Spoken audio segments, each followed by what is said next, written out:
Bienvenue dans cette première nouvelle vidéo WordPress où nous allons voir comment créer des sites web sans coder. Et pour faire cela, nous aurons besoin de deux outils indispensables tels que WAMP Server et le setup de WordPress et que nous allons voir tout de suite comment télécharger. Et pour cela, vous allez ouvrir votre navigateur. Moi, j'utilise Google Chrome. Je vais tout simplement l'exécuter. Je vais maintenant lancer mon moteur de recherche Google. Puis, nous allons commencer par télécharger WAMP Server.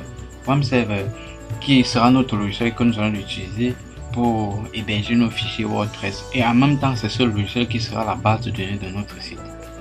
Alors, je vais maintenant taper sur Google WAMP Server.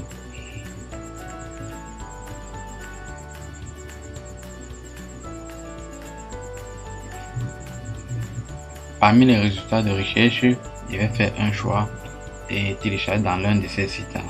Je vais prendre Up to Down. Oui, et je n'ai qu'à cliquer sur le bouton dernière version et attendre que le téléchargement démarre.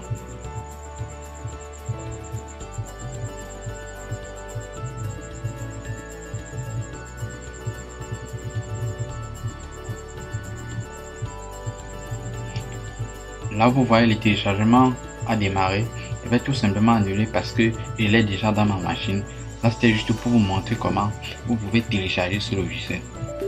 Maintenant, nous allons procéder au téléchargement du deuxième logiciel qui est le setup de WordPress. Et pour cela, nous allons aller dans le site officiel de WordPress qui est wordpress.org.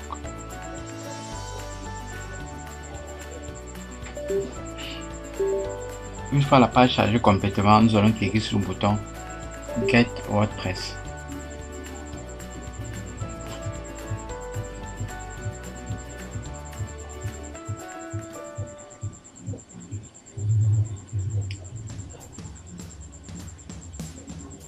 À ce niveau, on nous dit qu'il existe plusieurs versions de WordPress. Le plus simple est de passer par un fournisseur d'hébergement, mais parfois la technologie préfère téléchargement et installer eux-mêmes. Donc, nous allons cliquer sur télécharger et installer. Et puis télécharger WordPress. Ça, c'est la dernière version. Et là, vous voyez, on me notifie que j'ai déjà téléchargé ça dans ma machine, mais je vais quand même télécharger. Lance le téléchargement et j'attends que le téléchargement se termine et nous allons passer directement à l'installation.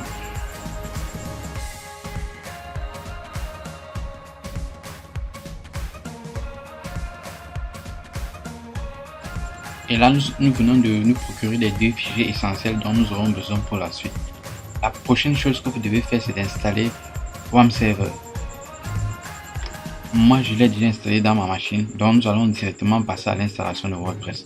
Pour cela, nous allons nous rendre dans le disque C de notre machine et aller dans le dossier WAMP64, qui est le dossier où sont stockés les fichiers de WAMP Server. Puis nous allons nous rendre dans le dossier 3W.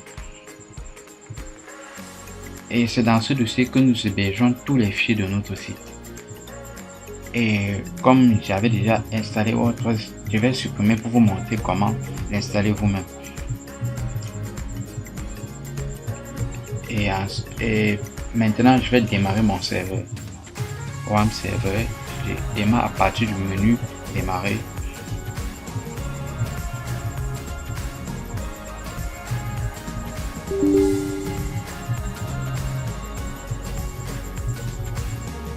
Et tout ce que j'ai à faire maintenant, c'est d'attendre que ce petit logo qui vient d'apparaître en bas passe au vert.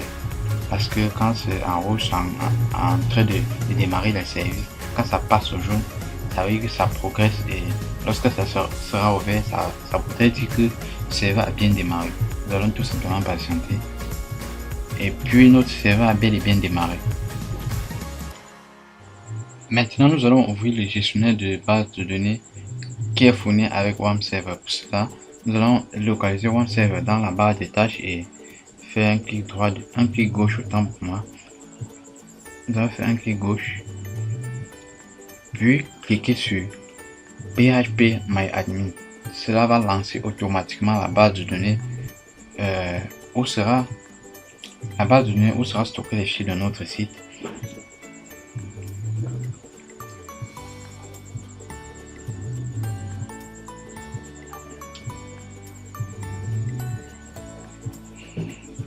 À ce niveau, on nous demande de nous authentifier. Nous allons mettre comme nom d'utilisateur root. Comme mot de passe, nous allons laisser vide et comme choix du serveur, nous allons laisser à MySQL. Puis, cliquez sur exécuter.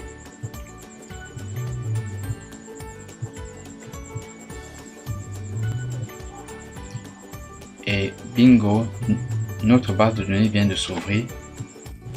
Et maintenant, passons à la prochaine étape. Pour la prochaine étape, nous allons retourner dans le dossier 3W, localiser l'emplacement où nous avons téléchargé WordPress, puis ouvrir. Nous allons ouvrir WordPress, je l'ai trouvé. Je vais tout simplement l'ouvrir.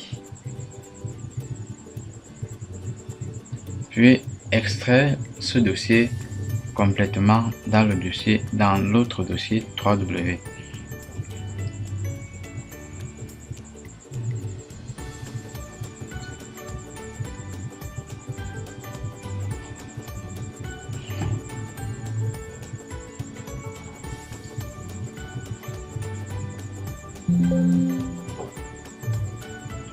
Là, l'extraction vient de s'achever. Nous allons fermer tout. Et nous allons passer à l'étape suivante. Maintenant, la prochaine étape consiste à créer notre base de données. Notre base de données, nous allons créer à partir de cette interface-là.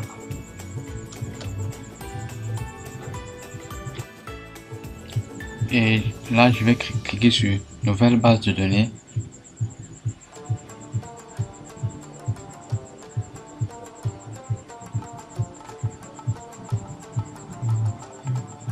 Puis à ce niveau, on nous demande de renseigner le nom de notre base de données. Je vais mettre WordPress et cliquer sur Créer. Là, notre base de données vient d'être créée. On va tout simplement fermer cette fenêtre et on a terminé avec cette étape. Et nous allons passer à la prochaine étape qui consiste à la configuration de base de notre site WordPress, proprement dit. Et pour cela, on va taper sur la barre de recherche localhost/WordPress. Comme par magie, voici la page d'installation de WordPress où on nous propose de choisir notre langue. Je vais choisir la langue française. Pour cela, je vais appuyer sur F pour localiser cette langue plus facilement. F, français, ok. Là, c'est bon. Je tape sur continuer.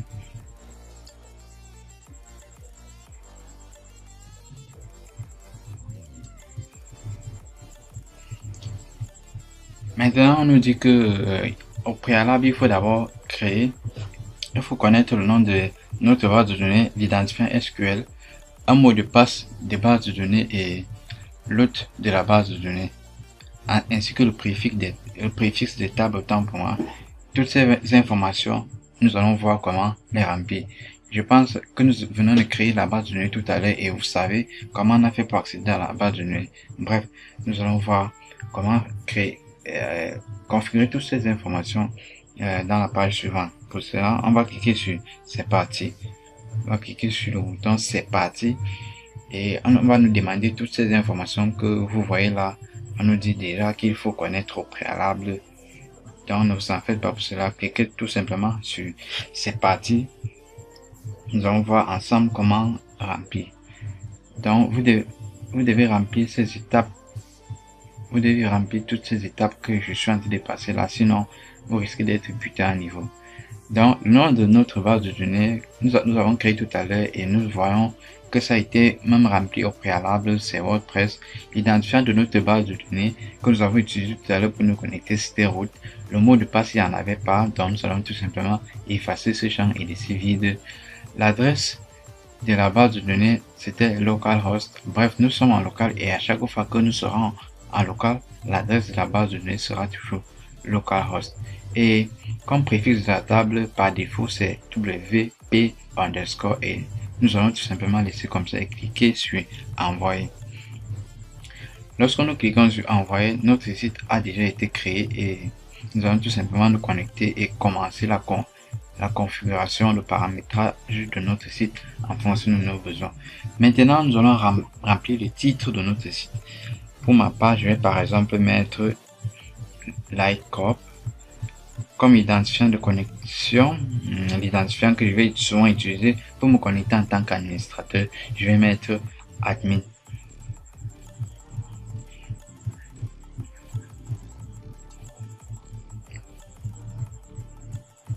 Admin en minuscule. Bref, vous pouvez utiliser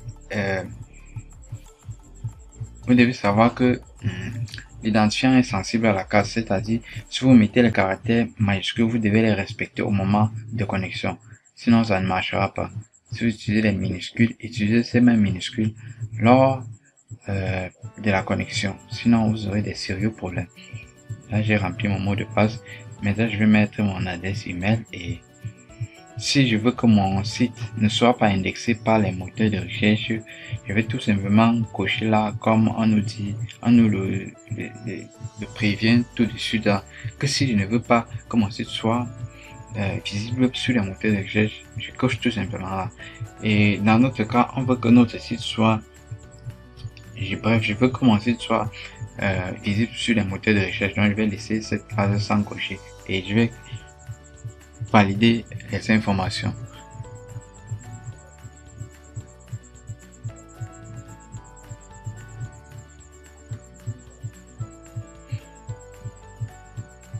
Bravo, on me dit que mon site vient d'être créé. Comme vous pouvez le voir, vous venez de créer votre site et tout ce que vous avez à faire, c'est de vous connecter maintenant.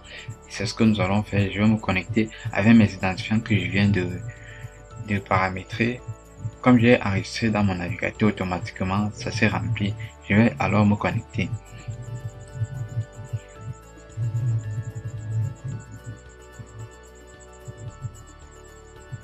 Comme par magie, vous venez de créer votre tout premier site WordPress, les gars. Vous venez de créer votre premier site. Là, nous sommes dans le tableau d'administration. Maintenant, pour voir à quoi ressemble notre site, nous allons pointer sur Lightcorp. Au niveau du titre que nous avons paramétré tout à l'heure, cliquez sur aller sur le site. Mettez le bouton contrôle et cliquez sur aller sur le site, voir à quoi notre site ressemble.